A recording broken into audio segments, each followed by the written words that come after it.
کرتا ہے کہ وہ ایمان لانے کے لیے آئیڈیل ہے، نمونہ ہے۔ اور نمونہ کسے کہتے ہیں؟ آپ اور ہم جانتے ہیں، مثلا یہ ویسٹ کوٹ ہے، واسکٹ، یا ہم نے سلوانی ہے، تو جس درزی کے پاس جائیں گے اسے کہیں گے اس جیسی سی دے، اگر وہ اس جیسی سی دے گا وہ اجرت کا مستحق ہے، اور اس سے کوئی دائیں بائیں کرے گا تو وہ اجرت کا مستحق نہیں۔ اللہ نے آپ کے اور میرے ایمان لانے کے لیے نمونہ صحابہ کرام کو بنایا۔ پہلے پارے کے آخری صفحے پہ قرآن کریم میں آیت موجود ہے، فَإِنْ آمَنُوا بِمِثْلِ مَا آمَنْتُمْ بِهِ فَقَدِ اهْتَدَوْا۔ فرمایا تم چاہتے ہو کہ تم ہدایت یافتہ بن جاؤ تو ایمان ویسے جیسے محمد کے یار لائے ہیں، سبحان اللہ، تب معتبر ہے، ورنہ نہیں۔ فَإِنْ تَوَلَّوْا فَإِنَّمَا هُمْ فِي شِقَاقٍ، ان سے منہ پھیرا، ان کی طرف کمر کی تو تم گمراہی کے گڑھے میں مبتلا ہو۔ یہ اللہ رب العزت نے حضور پاک علیہ السلام کے صحابہ کے لیے، آپ کے اور میرے لیے حضور پاک کے صحابہ کو معیار ایمان بنایا۔ تو حضور علیہ پاک صلی اللہ علیہ وسلم کے جو ساتھی ہیں ان میں ہر ساتھی قابل احترام، قابل اکرام، قابل مقام ہے۔ یوں تو بڑے بڑے لوگوں کے نام ہیں، لیکن حضرت معاویہ رضی اللہ تعالیٰ عنہ کی اگر بات کریں تو حضرت معاویہ رضی اللہ تعالیٰ عنہ، ہو سکتا ہے میں غلط ہوں لیکن میری دانست میں ایسا ہے کہ ان کے خلاف بہت جھوٹ بولے، پرائے اپنوں نے بھی جھوٹ بولے۔ ایسے ایسے لوگ جھوٹ بولتے ہیں جس کا کوئی سر پیر بھی نہیں ہوتا، کوئی شرا کوئی پیاؤں کچھ تو ہو وہ بھی نہیں ہوتا۔ مثلا آپ حضرت معاویہ کا نام لیں تو کچھ لوگ کہیں گے اجی اس کا معنی ہوتا ہے فلاں جانور کی آوازیں، تو انہیں کہیں تم عربی زیادہ جانتے ہو، رسالت امام علیہ السلام عربی نہیں جانتے تھے۔ حضور پاک علیہ السلام کے سامنے شخص نے کلمہ پڑھا، اللہ کے رسول نے اس کے کلمے کو مان کے اس کو سینے سے لگایا، اسے اپنا کاتب بنایا، اسے اپنا قریبی اور رازدار بنایا۔ اگر ان کے نام کا معنی غلط تھا تو حضور پاک علیہ الصلوۃ والسلام نے کیوں نہیں بدلا؟ نبوت پہ الزام آتا ہے نا۔ بہت پیاری بات مجھ سے فرما رہے ہیں کہ اگر ہم یہ الزام مان لیں تو پھر الزام رسول اللہ پہ آئے گا کہ غلط چیز کو تبدیل کیوں نہیں کیا۔ آپ کئی صحابہ کے نام بدلے بھی ہیں، آپ کئی صحابہ کے بدلے، کئی صحابہ کے بدلے، بالکل اس کی مثالیں موجود ہیں۔ ایک شخص ہے ان کا نام ہے، میرا نام ہے زید الخیل، حضور نے فرمایا نہیں زید الخیر، تیرا نام زید الخیل نہیں ہو، تو حضرت معاویہ کا نام کیوں نہیں بدلا؟ یہ پہلا سوال ہے۔ دوسری بات، حضرت معاویہ کے بارے میں لوگ ایسے ایسے جھوٹ بولتے ہیں، آپ نے بھی شاید سنا ہو، مجھ سے کئی بندوں نے پوچھا بھی ہے کہ حضور علیہ السلام نے حضرت معاویہ کو فرمایا تھا شادی نہ کرنا، کیوں؟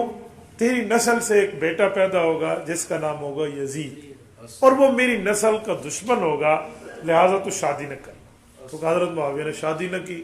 او جو بیمار ہو، اتنے بیمار ہوئے کہ مرنے کے قریب ہو گئے، تو حکیموں نے کہا کہ اگر اس بیماری سے شفا چاہتے ہو تو شادی کرو۔ انہوں نے شادی کر لی، یزید پیدا ہو گیا اور اس نے حضرت حسین رضی اللہ کا مقابلہ کیا۔ میں یہ بات پوچھتا ہوں کہ اگر یہ بات سچ تھی اور حضرت معاویہ شادی نہیں کر رہے تھے تو پھر اس بیماری سے نجات پانے کا مطلب کیا تھا کہ وہ شادی کریں؟ وہ تو نہیں کر رہے تھے۔ اچھا پھر اگر بیماری سے نجات پانے کے لیے شادی کرنی تھی تو کب تک کرنی ہے؟ موت تو پھر بھی آنی ہے۔ اچھا پھر اس کے بعد وہ بیٹا پیدا ہوا۔ یاد رکھیں دنیا کی کسی معتبر کتاب میں اس حدیث کا نام نشان بھی نہیں، جھوٹ ہے۔ اس کو کہتے ہیں اڑتی چڑیا کی رپورٹ، یہ اڑتی چڑیا کی رپورٹ ہے، یہ ایسے خواہ مخواہ کا گھڑنتو قصہ ہے۔ حضرت معاویہ رضی اللہ تعالیٰ عنہ کے خلاف ایسے ایسے جملے کستے ہیں لوگ، انسان حیران ہو جاتا ہے، عقل دنگ رہ جاتی ہے کہ یار یہ کیا سے کیا باتیں کرتے ہیں۔ اب میں آپ کو حضرت معاویہ رضی اللہ تعالیٰ عنہ کے خاندان کے ساتھ تعارف کراتا ہوں۔ حضرت معاویہ کے خاندان کا نام ہے بنو امیہ۔ دو خاندان بڑے مشہور ہیں عرب میں، بنو ہاشم اور بنو امیہ۔ بنو ہاشم اور بنو امیہ کی آپس میں چپکلش جو پرانی چل رہی ہے، اس چپکلش کو حضرت رسول اللہ پہ اور حضرت معاویہ پہ لوگ چسپاں کر دیتے ہیں۔ بابا ایسا نہیں ہے۔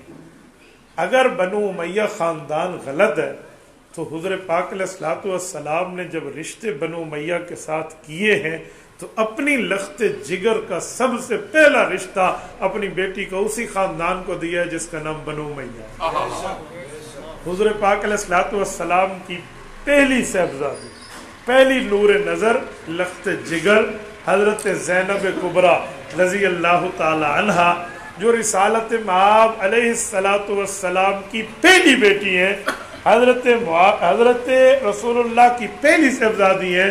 ان کا رشتہ ہوا ہے حضرت لقیط سے، جن کی کنیت ہے ابو العاص، والد کا نام ہے ربی، یہ الاموی ہے، لقیط ابو العاص ابن ربی الاموی بنو امیہ خاندان کے ہیں، اور ان سے رسول اللہ صلی اللہ علیہ وسلم کو رشتہ دامادی حاصل ہے، اور یہ رسول اللہ کے پہلے داماد ہیں۔ اگر بنو امیہ ظالم اتنے ہیں جیسے تم بتا رہے ہو تو حضور پاک علیہ السلام نے پہلی لخت جگر کا رشتہ کیوں دیا؟ اس جھوٹ کو جو وہ بولتے ہیں نا، چھپانے کے لیے ایک اور جھوٹ بولتے ہیں لوگ، وہ کہتے ہیں حضور علیہ السلام کی بیٹی نہیں تھی، یہ حضور کی ربیبہ تھی۔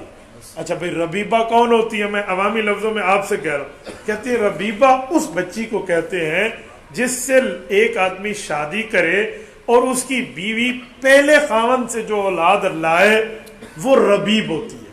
تو ربیبہ تھی، یہ پہلے خاوند کی بیٹی تھی۔ میں نے کہا ٹھیک ہو گیا، میں 1 منٹ یہ جھوٹ مان لیتا ہوں، 1 منٹ۔ تو وہ اب کس کی نگرانی میں تھی؟ کہتے ہیں حضور پاک علیہ السلام کی نگرانی میں تھی۔ اچھا اس بچی کی کوئی قصور ہے؟ کہتے جی کوئی نہیں ہے۔ وہ رسول اللہ کی بیٹی کی طرح ہے؟ کہتے جی بیٹی کی طرح ہے۔ تو پھر حضور نے اپنی بیٹی کی طرح والی خوبصورت بچی اٹھا کر کیوں دی ہے بنو امیہ؟ چلو میں 1 منٹ مان لیتا ہوں یہ حضور پاک کی لخت جگر نہیں ہے، حالانکہ یہ بھی جھوٹ ہے۔ حضور پاک کی بڑی صاحبزادی ہے، پہلی خیر و بناتی زینب کے لفظ ہیں ان کے لیے۔ تو کیوں دیے؟ چلو ربیبہ تھی، میں تیری بات مان لیتا ہوں، کیوں دیے؟ پھر بتا۔ اپنے گھر کی چیز دشمن کو تو بندہ پھر بھی نہیں دیتا نا، چاہے وہ سگی بیٹی ہو یا کوئی سی بیٹی ہو، سوتیلی کیوں نہ ہو۔ حضور علیہ السلام نے کیوں دی؟ تو میری بھائی جیسے ہم کہہ رہے تھے نا کہ شان نبوت پہ اعتراض ہے، یہ مسئلہ بھی اگر تو جھوٹا مانے گا تو پھر شان نبوت پہ اعتراض آتا ہے کہ حضور پاک علیہ السلام اپنوں کے لیے معاملے میں اور باقی اپنے گھر میں دوسروں کے معاملات کے لیے یوں فرق کرتے تھے۔ نہیں، میرے پاک پیغمبر جو اندر فرماتے تھے وہی باہر بتاتے تھے، ٹھیک ہے؟ یہ اندر سے کچھ اور باہر سے کچھ اور۔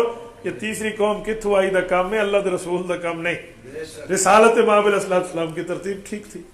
اچھا آگے حضور پاک علیہ السلام کی پہلی صاحبزادی، تھوڑا آگے چلتے ہیں، رسول اللہ صلی اللہ علیہ وسلم کی دوسری اور تیسری صاحبزادی سیدہ رقیہ اور سیدہ ام کلثوم رضی اللہ عنہما، یہ پیغمبر کی 2 بیٹیاں ہیں، لخت جگر ہیں۔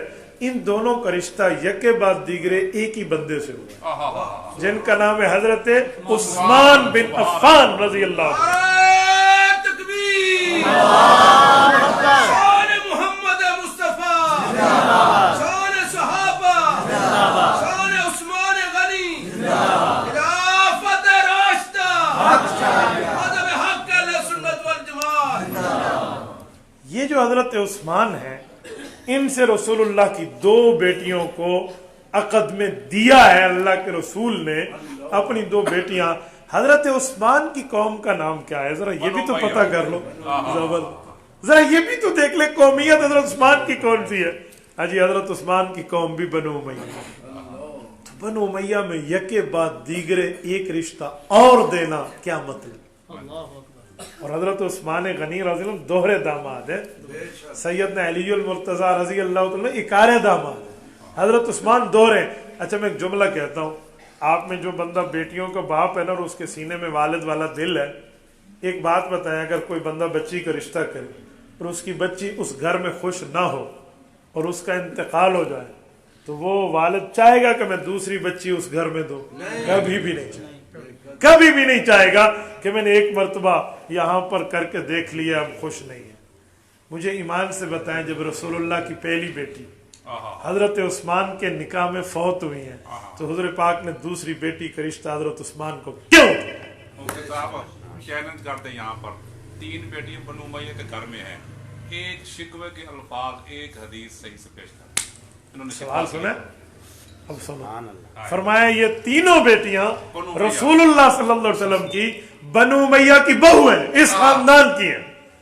اللہ کے رسول کے پاس آ کر ان بیٹیوں نے اس خاندان کا پوری زندگی میں ایک مرتبہ گلہ کیا ہو تو کوئی ثابت کوئی قیامت تک ہے، قیامت تک کوئی ایک بندہ ثابت کر دے کہ ان بیٹیوں نے آ کر اپنے سسرالیوں کو گلہ تو کیا ہو۔ یار یہ اتنا مبارک اور بہتر خود خاندان، تعریف فرمائی ہے کہ انہوں نے بہت اچھی، بخاری میں حدیث ہے، میں وہی پیش کر رہا ہوں۔ یہ مولانا جو فرما رہے ہیں یہ حدیث صحیح بخاری کی۔ ہاں جی، حضرت ابو العاص ابن ربی رضی اللہ عنہ کا ذکر ہوا تو اللہ کے رسول صلی اللہ علیہ وسلم فرمایا حدثنی ووعد لی وصدقنی ووفا لی، صحیح بخاری میں فرمایا اس بندے نے مجھ سے بات کی، وعدہ کیا اور سچا وعدہ کر کے پورا کر کے دکھایا۔ آپ اندازہ لگائیں یہ حضور پاک علیہ السلام اپنے بنو امیہ والے اس داماد کی تعریف میں یہ 4 جملے فرما رہے ہیں۔ اور میرے دوستو، رسالت مآب صلی اللہ علیہ وسلم نے اس خاندان سے رشتہ کیا ہے۔ اچھا، خالی رشتہ دیا نہیں ہے، رشتہ لیا بھی ہے۔ رشتہ اللہ کے رسول نے لیا بھی ہے۔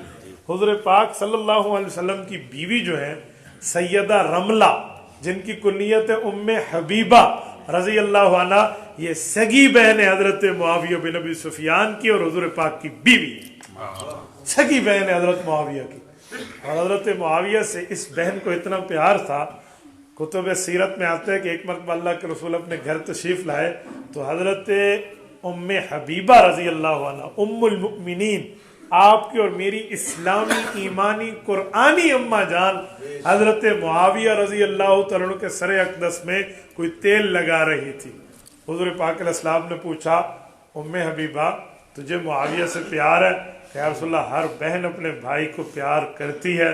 فرمایا صرف تو نہیں کرتی، اللہ اللہ کے رسول بھی اس سے محبت کرتے۔ تو آپ اندازہ لگائیں حضرت رسول اللہ صلی اللہ علیہ وسلم نے صرف اس خاندان سے رشتہ دیا نہیں ہے، لیا بھی ہے۔ اور حدیث پاک ہے، حضور نے فرمایا ما زوجت من بناتی ولا تزوجت من نسائی الا باذن جاء به جبرائیل۔ فرمایا میں نے کہیں رشتہ دیا بچی کا یا رشتہ لیا بیوی کا، جبرائیل امین آئے، اللہ کا حکم تھا دے دو تو دے دیا، لے لو تو لے لیا۔ آپ اندازہ لیں، جہاں رسول اللہ کی بچیوں کے رشتے کے بارے میں بات آئے تو بنو ہاشم کا خاندان بہت مبارک مقدس حضور کا خاندان سر آنکھوں پہ، لیکن بچیوں کے رشتوں کے بارے میں 3 بار جبرائیل بنو امیہ کے لیے آئے ہیں اور 1 بار بنو ہاشم کے لیے آئے ہیں۔ حضرت علی المرتضی رضی اللہ تعالیٰ عنہ 4 نمبر پہ رسول اللہ صلی اللہ علیہ وسلم کی بیٹی کے خاندان۔ اچھا میرے دوستو، حضرت معاویہ کا یہ خاندان ہے۔ اگلا جملہ، حضرت معاویہ رضی اللہ تعالیٰ عنہ کے والدین کے لیے بھی بڑے بڑے اعتراضات آتے ہیں اور ایسی ایسی باتیں لوگ کرتے ہیں، حیران ہو جاتا ہے انسان کہ یہ کیا کہنا چاہ رہے ہیں۔ پہلے تو دکھائیں گے کہ ابو سفیان رضی اللہ تعالیٰ عنہ جو تھے یہ کفار کے سردار تھے، تو بھئی کفار کے سردار تھے، پھر کیا ہوا اگلی بات نہیں بتائیں۔ اوہ خدا کے بندے، حالت کفر میں ایک بندہ جو کام کرے اور اس کے بعد ایمان لائے اور صحابی بنے اور نبی اس کو سینے سے لگائے، تمہیں کیا تکلیف ہے؟ تم اس کی پچھلی باتیں کر رہے ہو؟ نہیں، اس نے حضور کے خلاف جنگ لڑی تھی۔ میں نے کہا اچھا ذرا دل سنبھال، حضرت علی المرتضیٰ کے بھائی ہیں حضرت عقیل، انہوں نے اللہ کے رسول کے خلاف جنگ لڑی ہے، میدان بدر میں آئے ہیں؟ کہتے ہیں آئے ہیں۔ میں نے کہا حضرت علی المرتضیٰ کے بھائی بعد میں توبہ کر کے مسلمان ہوئے اور صحابی بنے؟ کہتے جی ہاں۔ تو میں نے کہا حضرت علی کے بھائی حضور کے خلاف مقابلے میں جنگ میں آئیں، بعد میں توبہ فرمائیں، ان کی بات کو اللہ معاف فرما کر سچا صحابی تسلیم کر لے، حضرت معاویہ کے ابا جی کا کیا قصور ہے؟ وہ بھی تو ایمان لا رہے ہیں بعد میں، وہ تمہیں نظر نہیں آتا؟ اچھا، حضرت ابو سفیان کے بارے میں آپ حیران ہو گئے، ایسے ایسے لوگ جملے اور کیمنٹس پاس کرتے ہیں کہ بندہ حیران ہو جاتا ہے۔ یقین مانیے وہ پرانی باتیں لے کر آئیں گے، جی اس نے ایسے کیا تھا، ایسے کیا تھا۔ اچھا، انہوں نے ایسے کیا تھا، کیا رسول اللہ صلی اللہ علیہ وسلم کے ساتھ کلمہ پڑھنے کے بعد وفاداری کی جو بات کی ہے ذرا وہ بھی 2-4 جملے سنا دو؟ وہ نہیں سنائیں گے۔ میں نے کہا سنو، حدیث پاک میں ہے جب مکہ مکرمہ فتح ہوا اور مکہ مکرمہ مسلمان فوج فاتح کی حیثیت سے داخل ہوئے تو کہا یہاں تو بڑے بڑے دشمن رہتے ہیں، فرمایا لا تثریب علیکم اليوم، آج معاف کر رہا ہوں، تو کہا